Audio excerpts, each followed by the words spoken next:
Servus, zdravím všechny příznivce hry Minecraft. Já jsem Jack Puťak a toto je pilotní díl ze série tutoriálu na Minecraft Coder Pack. Samozřejmě s Minecraft Forgem. Než začneme, tak bych chtěl tomu něco říci. Já jsem dlouho hledal nějaký návody, tutoriály, jak si udělat mod do Minecraftu přes toto prostředí. Ale bohužel jsem nenašel vůbec nic, v češtině samozřejmě. Tak mě napadlo to natočit, protože s tím mám nějakou zkušenost. A no, právě na to teda koukáte, no. Možná je to i první video, první český tutoriál na Minecraft Coder Pack a na vůbec to modování. Takže, abychom nějak začali, tak vlastně modovat do Minecraftu se dá několika způsobama. Ale ten Minecraft Coder Pack je vlastně ty všechny způsoby, tak ten Minecraft Coder Pack, to jsou ty všechny způsoby v sobě. Jsou komponovaný. Ježiš, pardon, mluvám se. A vlastně je to takové nejpohodlnější způsob, jak do Minecraftu udělat mod. Pak, co je to Minecraft Forge? Minecraft Forge, tak to je vlastně ten, jak bych to řekl, nejlepší způsob na jak vlastně vytváření těch módů do toho Minecraftu, tak i vkládání těch módů, jako když klient si chce ten mod zahrát, protože bez toho Forge tak jste museli, tak byla ještě možnost přes ten mod loader a museli jste udělat, nejdřív ještě když nebyl vlastně mod loader, tak jste museli přepsat originální soubory Minecraftu, což bylo vlastně takový, u čehož byl vlastně nejvíc ztrát. Bylo takový divný, tak potom byl vynalezen ten mod loader, to jste vlastně potom dělali už vlastní soubory, které se potom načetly v té hře, ale furt to mělo tu chybu, že jste to museli dávat do toho originálního Minecraft.jar, do toho jaru. No a pak vynalezli Forge a ten Forge umožňuje to, že když zaprete hru s Forgem, vlastně Forge, ty soubory, když si stáhnete ten Forge, tak ty soubory, co stáhnete, tak to je jediný, co přepíšete v tom originálním Minecraftu. A když potom ten Minecraft jakoby zaprete a vyprete, tak se vám ve složce s tím Minecraftem v roamingu udělají složky mods, Minecraftu 1.3.2 dokonce core mods a nějaká ještě složka na texture pack, tak nevím, teď ještě nevím přesně, k čemu to je. Ale co je podstatou, tak vlastně udělá se mod, který se dá do samostatného jaru. A ten jar, místo toho, abyste ty soubory dali do toho originálního jaru, tak dáte do složky mods. Což je strašně opravdu, nejen, že to je pohodlné, ale v podstatě do toho originálního Minecraft.jar, do toho jaru, nic jiného nedáváte, kromě toho Forge. A taky to je jednoduchá zpráva, který mod potom odstraníte, který zase přidáte a prostě je to úžasný, no. Takže samozřejmě odkazy na Minecraft Coder Pack a na Minecraft Forge tak přidáme do popisku videa. A já bych teda začal s takovým tím základem, s tím nastavením. Budem pro modování používat Eclipse, program Eclipse. Je to vlastně takovej, jak bych to řekl, pro někoho, kdo s tím neumí a kdo s tím dělá poprvé, tak je to pro něj takový vylepšený notepad. Vlastně se zvýrazňovačema podobným. Ale to je minimum, co můžete z toho Eclipse vlastně vytěžit. Ten Eclipse vlastně jeho hlavní výhodou je, že když si ho chytře nastavíte, tak vlastně vám doplňuje vám některé ty v kódu, ty syntaxe vám automaticky doplní, když už zná nějaký ty jiný ostatní soubory a takovéhle věci. Má taky výhodu v tom, že můžete s tím Minecraftem má tu výhodu, že můžete přímo zapnout klienta, nemusíte potom kompilovat a dávat to do toho, do té složky moc a takovéhle věci. Prostě stačí tam dát jedno tlačítko a už vám jede ten Minecraft s tím modem nebo s tou věcí, kterou jste právě udělali. Ten Eclipse je teda strašně výhodný, no a samozřejmě na něj dám odkaz taky do popisku videa. A ještě takové poznámky. Budeme dělat mod do Minecraftu 1.3.2, protože už je i Forge na 1.3.2 a je i Minecraft Coder Pack na 1.3.2. Takže vlastně v podstatě můžeme do toho dělat ty mody. Kdyby nebyl Minecraft Forge nebo Coder Pack, v podstatě kdyby jenom nebyl Minecraft Forge, tak bychom museli dělat mody do 1.2.5. Dělají se jednodušejíc, protože v 1.3.2 tak změnili trošku strukturu té hry, té databáze, těch všech, ty celé javy. A další poznámka. Hra je psaná v Javě, což je udivující, že někdo vlastně takovou sice primitivní, ale přesto hru dokázal napsat v Javě. Takže očekávám, že pokud se díváte na toto video, tak máte aspoň takový základní zkušenosti psát v Javě nebo podobných programech, to znamená v Pythonu, v C a takových podobných. Jo, chce to takový ty základní pojmy vědět, třídy a takové věci. Samozřejmě nemyslím tím, že budete znát JavaScript, Lua a takovýhle, to totiž nejsou programovací objektově orientované jazyky, ale to jsou jaksi takové, jak bych to řekl, no, oni jsou takový, nejsou hlavní, jsou pouze doplňkoví. A jako tohleto, takovýhle jazyky, tak není potřeba vědět tady na to, protože to se vůbec netýká toho. Je potřeba, abyste věděli prostě nějaký ty základní pojmy z tady těch hlavně z Javy, jo, píše se to Javy. No a abychom teda začali, tak stáhnete si teda ten Minecraft Coder Pack do jakýkoliv složky, já to mám v C, ve složce MCP, jako Minecraft Coder Pack, zkrátka. A stáhl jsem si Minecraft Coder Pack 7x2, který si musíte taky stáhnout, který je nejaktuálnější. No a když se extrahujete, tak budete vidět takovouhle složku a na té složce máte takovýhle dávkový soubory, po případě i soubory na Linux. To se nás ale netýká. Pokud ovšem máte Windows, pokud máte Linux, tak se vás týkají tyto soubory a ne tyto. No a máte tu 6 složek a máte do složku Jars. A do tady té složky Jars, tak ze složky s Minecraftem přetáhnete celou složku bin. To je ta, jak se v ní nachází Minecraft Jar, všechny ty grafické knihovny.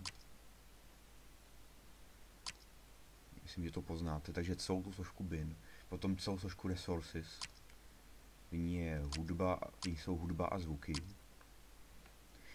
A po případě, pokud budete si chtít dekompilovat i serverovský jar, tak sem dáte i Minecraft server, který se ale nenachází, v základním složce s Minecraftem, budete si ho muset stáhnout. Takže dvě složky bin resources a Minecraft server.jar, to složky jars s Minecraft Coder Packem. No a to bychom měli, kdybychom chtěli dekompilovat jen ten Minecraft, ale my to budeme chtít dekompilovat s Minecraft Forgem, abychom měli tam i Forge přímo v tým, abychom udělali mod pro Minecraft Forge, takhle bych to řekl správně. Jinak teda, proč to budeme dělat s Minecraft Forgem? Protože Minecraft Forge, kromě toho, že teda přináší tu výhodu, že to dáváte do složky moc, ty mody, přináší tu výhodu, že si můžete udělat vlastní soubor pro textury na bloky a na věci. Přináší taky výhodu, který možná rozumět nebudete, ale přináší výhodu, že má nekonečné indexování věcí na registraci těch věcí ve hře. Spoustu výhod má, ale to všechno vám vysvětlím, až to uděláme. Teďka děláme ty základní věci. Takže, jak si dát Forge do Minecraft Coder Packu? Tu složku Forge, když si stáhnete ten Minecraft Forge, tak si stáhnete nejnovější 4.1.1. Když si ho stáhnete, tak v něm, a když ho teda extrahujete, tak v něm budete mít složku Forge. Pokud používáte tady ten základní Explorer, tak tu složku Forge skopírujete. Kopírovat. A vložíte ji do té složky s Minecraft Coder Packem. Jestli ji takhle vložíte. A místo 6 složek byste tady měli mít... No. Pojď. Tak. Místo 6 složek byste tady měli mít 7 složek s tou složkou Forge. Takže to bychom měli. A teď teda dekompilujeme ten Minecraft Coder Pack s tím Forgem. To znamená, že budete do té složky Forge, jak se přidali do Minecraft Coder Packu. A teď pokud máte platformu Windows, tak spustíte teda ten soubor. Měl by to být cmd jako command. Pokud máte Linux, nebo Mac, ovšem nedoporučuji dělat módy do Minecraftu na Macu, ale pokud máte Mac nebo Linux, tak spustíte soubor s přípodnou sh, shell script. A já mám teda Windows, takže to spustíme na Windows, takže spustíte soubor install. Okno sám otevře.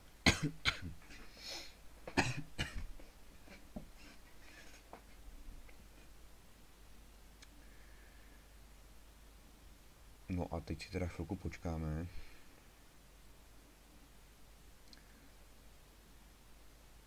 Přes Python to dekompiluje celý Minecraft s tím, že těm souborům dá jména.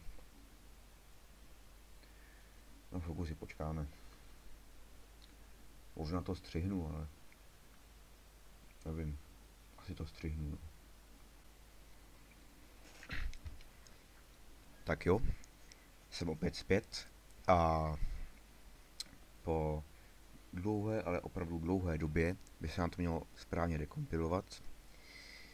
Mělo by se tu mít, je toho tu opravdu hodně. Nebojte se těch dlouhých řádek, no to něco opravovalo tady.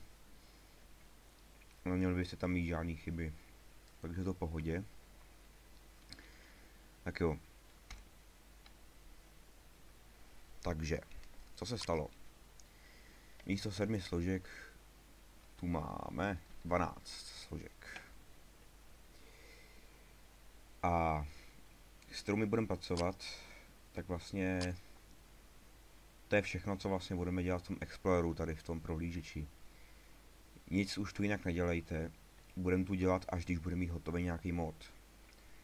A my nyní přijdeme ke Eclipsu, takže pokud jste si ho stáli a nainstalovali a zapli, a já používám Eclipse Juno na 64-bitový systém, takže pokud jste si ho stáhli, nainstalovali a zapli, tak byste měli vidět takovéto okno.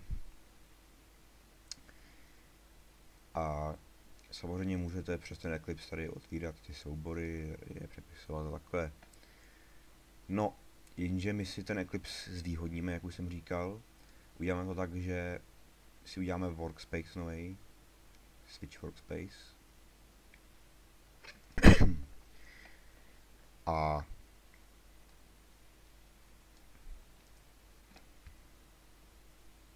sem tady do toho okýnka, tak napíšem tu cestu, jak jsme měli tady, jak máme tady do toho, tady v tom ještě, když se vrátíme do toho Exploreru, tak tady mezi těma služkama v tom Minecraft Coder Packu, tak mám trošku Eclipse. Takže potom klikněte sem tady nahoru, skopírujte to,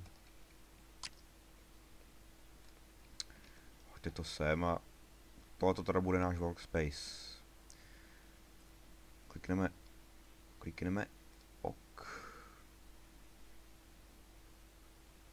On se to restartuje.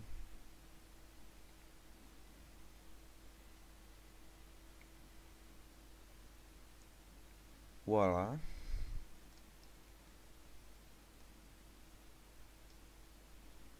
Takže, co se nám tu změnilo? Máme tu Projekt Explorer, v tom máme Minecraft, takový balíček, otevřeme, voilà, a videa. Takže tu máme zdroje, zdrojové kódy Minecraftu té hry, tak se nachází net Minecraft CDC. Voilà. No, máme to tady. Takže to bychom si nastavili, jen vám ještě ukážu ukázku takového toho kódu. Jenom se divím, není tu blok. Ale já si říkal právě, že to v klientovi. Ne. Já si právě říkal, že to změnili v tom Minecraftu 1.3.2. Aha, takže takový ty věci pro modování tak se nenachází v srdce, ale v common. V 1.2.5 tak se nacházejí v srdce, všechno se nachází prostě v srdce. No a tady máme opět dnes Minecraft srdce. Jo, a tady máme ty soubory. Takže jen pro příklad takovej blok dirt, když ho otevřem. Takže dáme a pánové, tohle je javovský kód na dirt, na blok dirtu, na helínu. Někteří z vás asi tomu vůbec jako nebudou rozumět. V dalších dílech vám ani tak ne všechno vysvětlím, protože by to bylo na hrozně dlouho, ale myslím, že to pochopíte za tu dobu, co budeme modovat. Nebo si sem třeba dáme, otevřem si nějakou věc, nějaký item. Tak třeba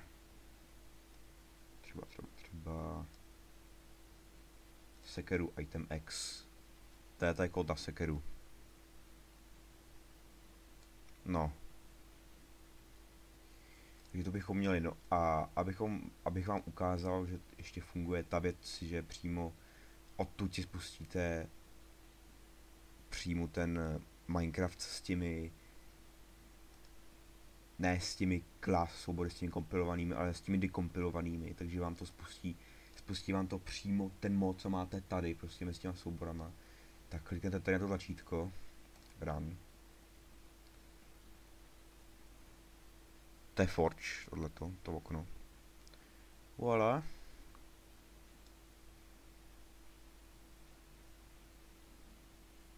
No videa. Vidíte, jak úžasný to všechno je. Tady máte, pro příklad, kdybyste chtěli vidět pro nějaké debugování, tak tady máte log. No a založíte si třeba nový svět pro to testování. A tady všechno jako normální Minecraftu. No.